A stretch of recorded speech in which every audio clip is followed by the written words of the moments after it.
ঈদের আগে আর পরে তো আগের একটা ইতিহাস আছে আন্দোলন, বহুল আলোচিত। ঈদের আগ যে কবে, ঈদের পর যে কবে, এটার আর শেষ হয় না, লাগাতার আন্দোলনের শেষ নাই। যদিও সেই জুটে আমরাও তখন ছিলাম।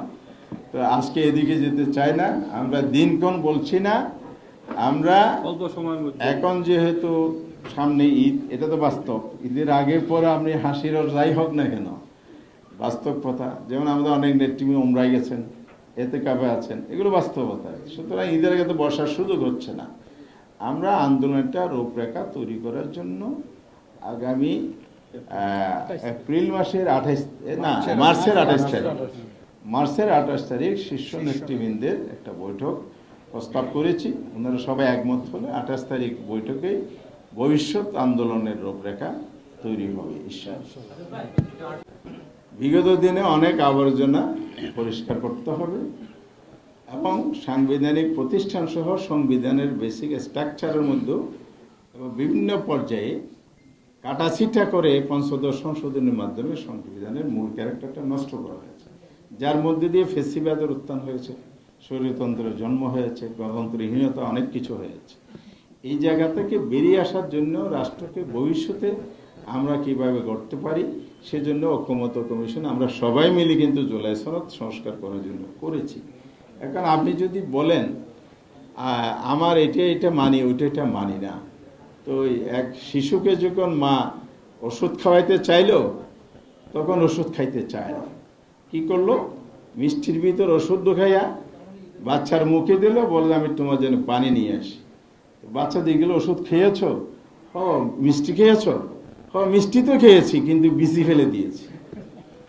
তার মানে ওষুধটা ফেলে দিয়েছে, ওষুধটাতে মূল কাজ। মিষ্টি খেয়ে তো ওষুধ সারবে না, জ্বর সারবে না। এখনো যদি আপনি সংস্কার যদি বেছে মানেন, তাহলে তো আগের জায়গায় চলে গেলেন। আমার দলীয় ইন্টারেস্টটা রক্ষা করলাম, তাহলে তো রাষ্ট্রের সংস্কার হবে না। ওষুধ রোগ নিরাময় কিন্তু হচ্ছে না, কারণ আপনি রোগ নিরাময়ের জায়গায় পৌঁছতেছেন না। এই ধরনের যদি পছন্দ অনুযায়ী সংস্কার করা হয়, তাহলে সেটা জনগণ মানবে না। কেন মানবে না? জনগণ কিন্তু জুলাই আদেশের উপর বাস্তবায়ন গণরায় দিয়েছে, গণভোট হ্যাঁ দিয়েছে। তো জুলাই আদেশ 100% বাস্তবায়ন করতে হবে, কারণ এটা পাবলিক প্রপার্টি, এখন জনগণের সম্পদ। জনগণের হ্যাঁ ভোটের মাধ্যমে জুলাই আদেশটা আইনি স্বীকৃতি পেয়ে গেছে, সরকারের নৈতিক দায়িত্ব এবং সাংবিধানিকও বাধ্যবাধকতা, যেহেতু এটা একটা প্রেসিডেন্টের অর্ডার হয়েছে। এই অর্ডার বাস্তবায়ন করার জন্য সরকারকে অবশ্যই এই দায়িত্ব পালন করতে হবে। এই জন্য আমরা জুলাই সনদের কোনো আংশিক বাস্তবায়ন চাই না, পূর্ণাঙ্গ বাস্তবায়নে আমরা চাই। যেমন ওনারা আমাদেরকে বলেছিলেন ডেপুটি স্পিকারের নাম প্রস্তাব করেন, আমরা উদারতার সাথে বলি আপনারা উদার হন। তা আমরা বলেছি আপনারা একটু জুলাই সনদটা বাস্তবায়নে উদার হন, তাহলে তার সমস্যা থাকে না।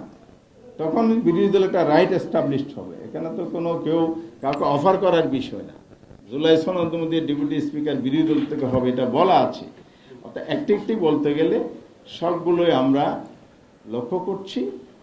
চেক অ্যান্ড ব্যালেন্স যদি করতে হয়, একটা সরকারকে ভারসাম্যপূর্ণ দেশ পরিচালনা করতে হয়, তাহলে জুলাই সনদের এই যে সাংবিধানিক সংশোধনের সংস্কারের যে বিষয়গুলো আছে, এগুলো পুরোপুরি বাস্তবায়ন করতে হবে, তাহলে দেশ সুন্দরভাবে সামনে আসবে।